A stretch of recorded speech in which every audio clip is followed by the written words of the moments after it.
There is a particular kind of tired that has nothing to do with sleep. It settles in the bones like sediment, the slow accumulation of everything you carry and never set down.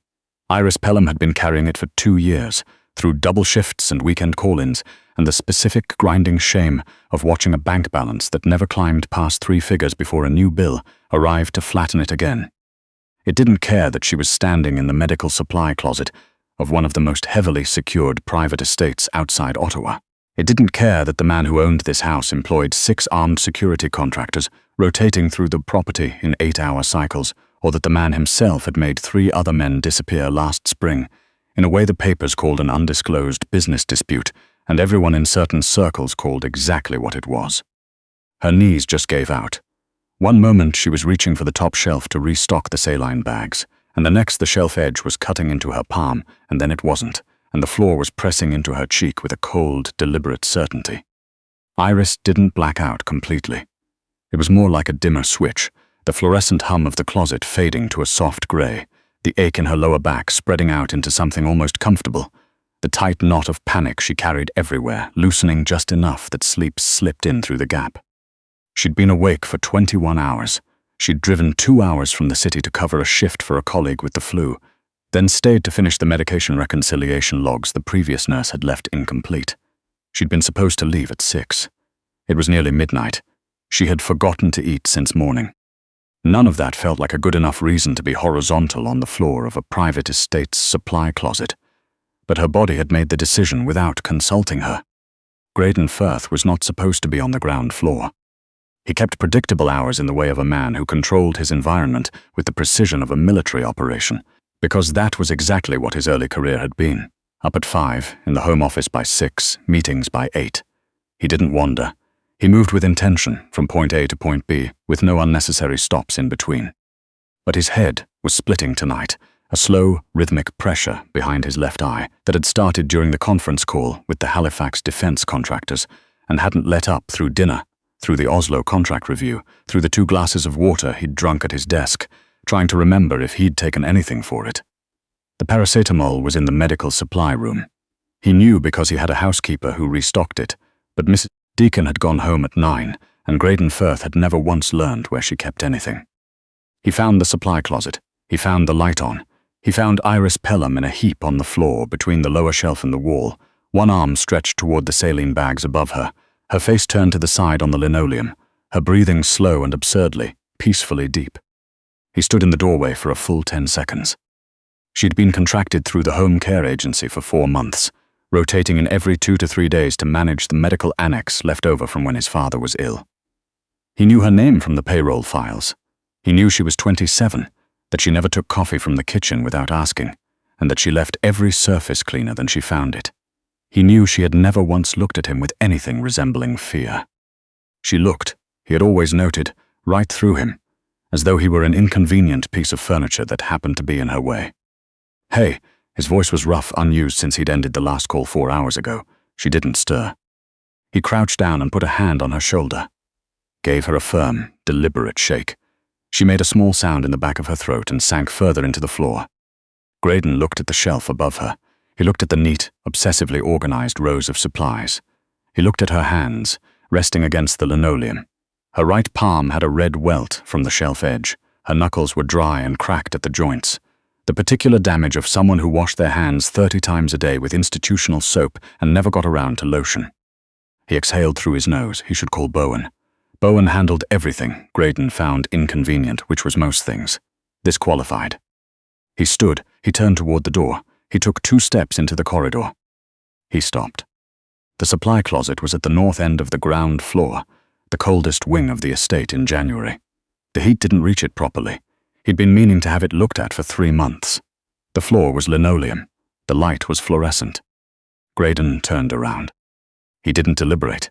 He bent down and slid one arm under her knees and the other beneath her shoulders and lifted her in one smooth motion. She weighed almost nothing, a fact that was not charming. It was alarming.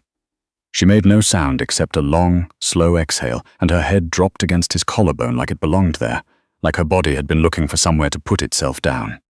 She smelled like antiseptic and something underneath it, something clean and plain. Soap, ordinary drugstore soap. It was so far from anything that typically occupied his life that it stopped him on the staircase for half a second. He carried her to the second-floor guest suite at the east end of the corridor. He laid her down on top of the duvet. He started to pull his arms free. Her fingers closed around his wrist. She wasn't awake.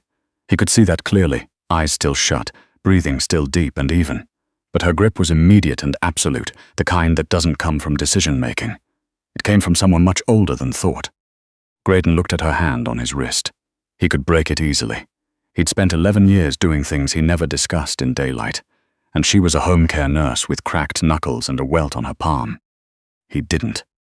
He looked at the armchair in the corner. He dragged it to the side of the bed with his free hand, sat down and let her keep hold of him. The migraine pulsed. He ignored it.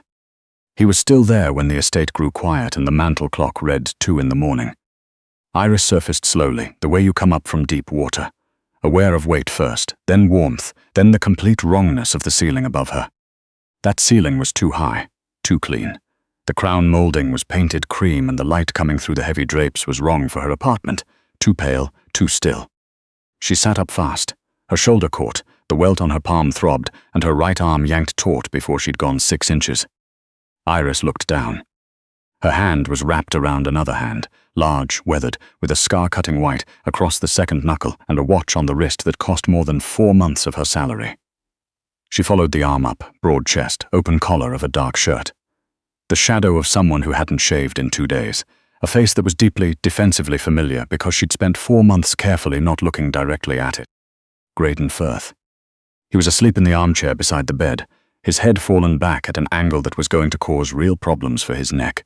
His face, stripped of the hard control he wore like body armor in waking hours, looked almost human. She was holding his hand. She had reached out in her sleep and taken the hand of the most quietly dangerous private contractor in the national capital region. She needed to get her hand back. She relaxed her fingers one at a time, moving with the careful deliberateness of someone diffusing something. Index finger, middle finger. She was almost free when his hand closed like a trap and his eyes opened, not slowly, not with the groggy half-awareness of someone pulled from sleep. They opened all the way, immediately, pale grey and absolutely awake, and they locked onto her with a focus that did not belong to a man who had just been sleeping. The silence had a shape.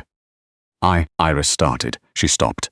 She was a person who survived difficult situations through blunt honesty, so she tried again. I can explain. Can you? Not a question. I collapsed in the supply closet. I know. I'm sorry. She stopped again because the relevant piece of information was still wrapped around her wrist. I'm not usually, that doesn't happen. I hadn't slept, and I forgot to eat, and I know, he said. I found you. Iris absorbed this. You brought me here. He looked at the window. You were on the floor of the medical supply closet. That's not an answer.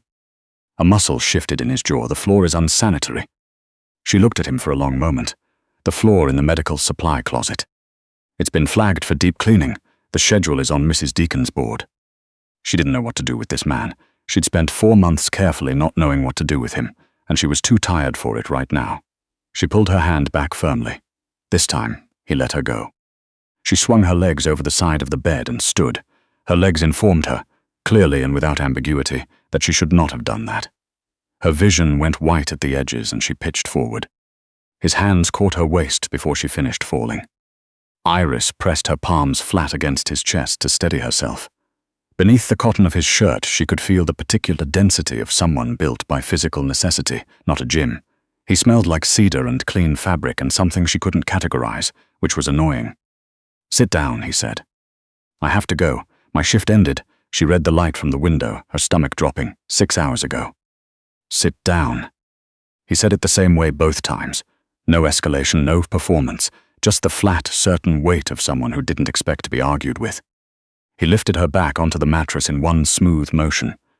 He stood between her and the door and looked at her with an expression she couldn't name, and she had catalogued most of them in 5 years of nursing. What's your name? He asked. You know my name, it's on the payroll. Your first name. She looked at his collarbone, which felt safer, Iris. Iris, he said it like he was checking a latch. When did you last eat? Yesterday morning, before a 20-hour shift. She didn't answer. He pulled out a phone and dialed a single digit. Bowen, get Mrs. Deacon on the line. Breakfast for 2 in the East Guest Suite. And cancel, he glanced at Iris. Which days are you on schedule this week? Thursday, Friday, Saturday. Thursday through Saturday. Full pay. She'll understand. He hung up without waiting for a response and tossed the phone on the bed. He walked to the armchair and sat down, crossed his arms, and watched her with the patience of someone who had already decided what was going to happen and was simply waiting for the room to catch up. You can't cancel my shifts, Iris said. I just did. I need those shifts if I don't. With pay, he said. You aren't going to be useful to anyone if you end up in the ER with a glucose crash. He held her gaze. You're staying until you don't look like you're about to go through the floor. The question came out plain and genuine, stripped of any attempt at tact, because she was too tired for it. You don't know me. I'm a nurse you hired through an agency. Graydon looked at the frost on the window. January light made everything look architectural. My fixtures need to work, he said, after a moment that went on long enough to be deliberate. You're a fixture. He stood before she could respond. Breakfast in 40 minutes. Don't leave this room. He was gone before she decided if she was insulted or not. Bowen found the information in 48 hours, because that was what Bowen was for. Graydon read the file at his desk on the second morning, the coffee going cold. Iris Pelham. 27, registered practical nurse, Algonquin College. Clean record, no connections to anything that touched his world. One family emergency of note. A younger brother, 19, who had sustained a traumatic brain injury in a cycling accident 3 years ago and required full-time residential care at a facility in Gatineau. Insurance had covered the initial hospitalization. It had not covered long-term residential care. The facility, Bowen had the records, had sent Iris a formal letter 6 weeks ago. Outstanding balance, $62,000. If not addressed within 90 days, they would initiate discharge proceedings. $62,000. And a brother with nowhere else to go. She was working 7 days across 3 contracts to stay current on the monthly minimums, which weren't touching the principal. She'd applied for provincial assistance twice and been turned down on technicalities. Graydon set the file down. He thought about her on the floor of the supply closet, with her arm still reaching for the shelf. He thought about the way she'd said, without apology, without performance, I need those shifts. Just a statement of biological fact.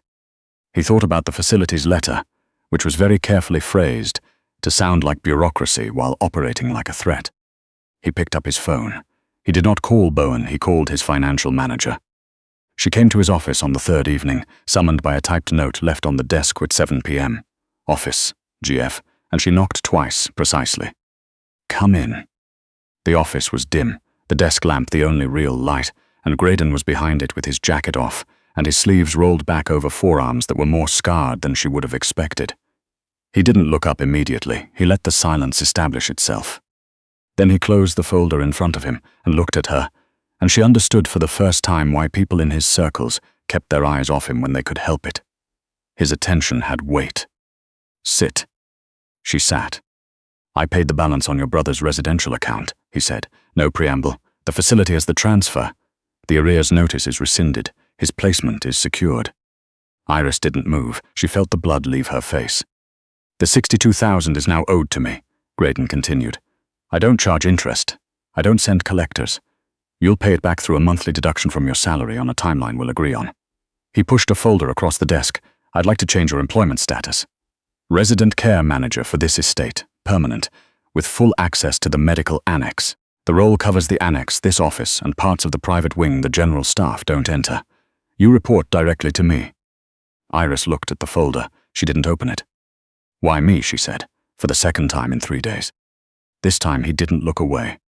Because when I found you on that floor, he said quietly, you had clearly been running past your limit for a long time, and you hadn't asked a single person in this house for anything.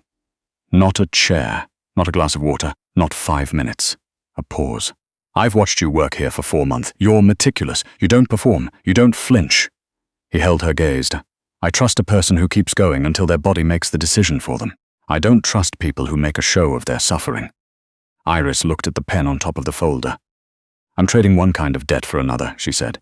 Not an accusation, just true. Yes, he said. He didn't dress it up, but this one doesn't have a collector. She thought about her brother's room, the particular slant of afternoon light through his window at 3 o'clock. The way he'd learned to say her name again after 14 months of speech therapy, the word still slightly soft at the edges, like something being handled carefully. She reached out and picked up the pen. The east wing of Firth Manor was a different country from the rest of the estate. The air was quieter. The light fell at angles the ground floor never saw, and in the afternoons it turned the oak floors amber. For the first week, Iris woke every night at 2 and lay still, waiting for the sound that would tell her the other shoe had dropped. The sound never came. Instead, she learned the shape of a life through the things it left behind. Graydon Firth took his coffee black and too hot, leaving rings on the desk she wiped away without comment. He had a recurring insomnia he managed through discipline rather than medication. The melatonin in the bathroom cabinet was sealed, dusty, clearly purchased, and never used. He paced when he was working through something difficult. She could read the pattern worn into the carpet by the north window like a record of weather. There was a framed photograph on the bookshelf, face down. She never touched it. He was rarely unkind. He was rarely anything. He moved through his own house like a man who had learned to take up as little space as possible, which struck her as strange in someone who effectively owned every surface in it. She was reorganizing the medication cabinet in the annex on a Wednesday evening, thinking about nothing in particular, when she heard the office door open down the hall. She knew his schedule the way you learn the sounds of an unfamiliar building. He was usually back in the office by 8. Then she heard the leather chair groan under his weight in the way it only did when he dropped into it, rather than sat. She stood in the corridor for a moment. She had finished her work. She was not supposed to be in the office when he was in it, by his own instruction. She pushed the door open anyway. He was at his desk with his head in his hands and the lamp off, the room lit by nothing but the grey-blue light from the window. He looked the way buildings look after a storm has come through, structurally intact but emptied of something. He heard her enter. He didn't raise his head. "I thought you'd gone for the night," he said. "I was finishing the cabinet." Silence. "You can go," he said. It didn't sound like a command. Iris looked at the lamp. She looked at him. She thought about the difference between loneliness that announces itself and loneliness that simply becomes the ambient temperature of a life. She'd been an expert in both at different times. She walked to the bookshelf and began straightening the reference binders. She didn't say anything. She didn't hum. She moved through the room doing small, unnecessary work, and she stayed. 40 minutes later, when she turned around, Graydon was asleep on his desk, one arm folded under his head, the tension in his shoulders completely gone. His breathing was slow and even, the rhythm of someone who had finally, after an indeterminate amount of time, run out of resistance. Iris reached over and switched off the desk lamp. She pulled the door shut behind her without a sound. In the morning, there was a small bakery box on the desk in the medical annex. Inside, 2 pieces of butter tart from a pastry shop in Wakefield that she'd mentioned offhand 3 weeks ago in passing conversation with Mrs. Deacon, while explaining regional food customs she missed. No card, no note. She ate one standing at the counter. She put the other in the small refrigerator for later. She didn't mention it to anyone. The night everything changed came in February, during the kind of storm that makes you understand why early settlers considered turning back. The temperature had been dropping since afternoon, the wind driving sleet sideways against the windows, the cold settling into the foundations with a sound like the house adjusting to a new weight. Bowen had cancelled the evening security rotation. The outer perimeter was locked down, gates sealed, cameras fully operational. No one was getting in. The problem was what had already gotten out. Graydon had left the estate at 9 for a meeting Iris wasn't supposed to know about. She knew because she knew his house, and the particular quality of absence he left behind when he was being deliberate about his exit. She was awake when the private elevator engaged at 1:23 in the morning. She'd been awake since midnight. The low-grade unease she'd learned to associate with nights when the security posture changed, without explanation keeping sleep away. She heard the elevator. She heard it open. She heard footsteps that were wrong, too slow, too careful, the specific cadence of someone managing pain one step at a time. Iris opened her door. He was in the corridor. His overcoat was gone. The left side of his shirt, charcoal grey, was saturated dark and spreading even as he stood there, the fabric clinging to his torso in a way that registered in the part of her brain that processed clinical information before the rest of her had caught up to what she was seeing. He saw her. Something crossed his face that she'd never seen there before and was gone. "Go back inside," he said. "You're bleeding." Iris, her name. Go back inside. She crossed the corridor in 6 steps and put her hand on his arm, and he didn't pull away. That told her more than anything else could have. "Can you walk to your room?" Obviously. Then walk. I'm right behind you. She wasn't behind him. She was beside him, close enough that when his shoulder drifted toward the wall, she could redirect him without making it visible. She got him through the bedroom door, sat him on the edge of the bed, and said, "The trauma bag, under the bathroom sink. I know where it is. I'm getting it myself." She retrieved it, knelt on the floor in front of him, and unzipped it with hands she made steady, because she needed them to be steady. She had trained herself, years ago, to separate the part of her that was frightened from the part that needed to function. Right now, she needed the second part. "I have to see it," she said. "The shirt has to come off." He reached for the buttons. His fingers were shaking, not from fear, she thought, but from blood loss and cold, and the particular tremor of someone who had been holding themselves together through will alone for longer than their body could sustain. She watched him attempt the second button and fail. "Let me," she said quietly. She unbuttoned his shirt with clinical efficiency, peeled it back, and got her first full look at the wound. She filed the cold that went through her stomach somewhere away from her hands, because her hands were needed. A knife wound, deep, horizontal, below his left ribs. Whoever had done it had known their anatomy, far enough from the organs to be survivable, close enough to cause real damage. "This needs a hospital," she said. "No." Graydon. No title. It came out without her deciding to say it. "This is a serious laceration. You've lost significant." "No hospital, no calls." His voice was low and absolute. "Can you close it?" She looked at him.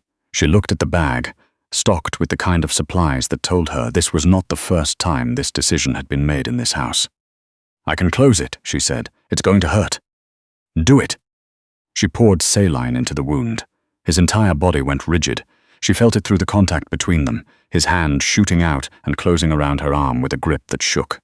She didn't shake him off. She pressed gauze in with both hands and leaned her weight into it and talked to him steadily, not quite knowing she was doing it. "Keep breathing. Stay with me. That's good. That's it."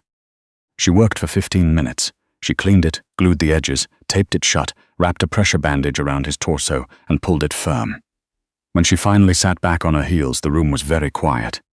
Graydon was still on the edge of the bed, pale, drained, but breathing correctly, which was what mattered. He looked down at her, and the ruthless, controlled mask of the man who ran a private security empire was entirely, completely gone. He was just a man on the edge of a bed in the dark, held together by gauze and another person's competence. "You did well," he said. Iris let out a breath that was almost a laugh. "I've stitched worse. Not in a bedroom, but I've stitched worse." She went to the bathroom and scrubbed her hands. She stood at the sink for 30 seconds and let her own hands shake. Precisely 30 seconds, which she allowed herself, and then she turned the water off. When she came back and cleaned the blood from his jawline and hands with a warm cloth, he let her do it with the stillness of someone who had accepted help so rarely that they'd forgotten how to perform not accepting it. "You need to lie down," she said. "If I'm horizontal, I'm not aware of." "Bowen is downstairs. The gates are locked. The elevator is secured." She held his gaze. "I know because I know your house. Lie down." He looked at her for a long moment. Then something released. Not defeat, just the cessation of a fight that had been running on borrowed energy for hours. He let her press him back against the mattress. He hissed sharply as his back made contact, and she waited while his face cycled through the pain and settled. She drew the duvet up to his chest. She turned to gather the bloody supplies. His hand closed around her wrist. Not the grip from weeks ago, the hard, unconscious lock of someone who couldn't let go. This was different. This was deliberate, and it was quiet, and it constituted. She understood this clearly, standing in the dark with his fingers barely closed around her wrist. A question. Not a command. A question offered with whatever he had left. Iris looked at the door. She thought about waking up in the guest suite 3 weeks ago to find him still in the armchair, still holding on, because she'd needed him to without knowing she'd needed it. He hadn't left her to face the dark alone when she had nothing left. He had sat in a chair through 2 in the morning for a woman he barely knew, and then he'd lied about the reason. She set the supplies down. She turned back. She sat on the far edge of the bed, careful of the wound, keeping proper distance, and lay down on her side facing him, with the whole width of the duvet between them. Graydon's eyes were half closed, fighting the pull of the painkiller she'd given him from the bag. His grip on her wrist loosened to barely anything, just the weight of his fingers resting against her pulse. "I'm here," Iris said, into the dark room, into the sound of sleet against the reinforced glass. "Go to sleep." He exhaled, a long structural release, the sound of something that has been holding its shape too long finally being allowed to settle. Within minutes, his breathing deepened and smoothed out. Iris lay in the dark and listened to the storm and thought about what she had believed 3 weeks ago when she signed her name on a piece of paper at a mahogany desk. She'd thought it was a transaction. She'd believed she was practical enough to keep it that way. She had been wrong about a lot of things in the past 2 years. She was starting to think this was the most important one. His fingers were still loosely around her wrist. She could feel his pulse moving under her own fingertips. Neither of them knew yet that someone outside the gate had started watching the nurse who came and went from Firth Manor. Neither of them knew what that attention would cost, or how soon they would have to pay it. But the storm was easing, slowly, by degrees, and for the first time in longer than she could calculate, Iris Pelham was not thinking about tomorrow's problem. She was here, in this room, in the quiet weight of someone else's trust, and the bars of this particular cage, she thought, were not what she'd expected them to feel like at all.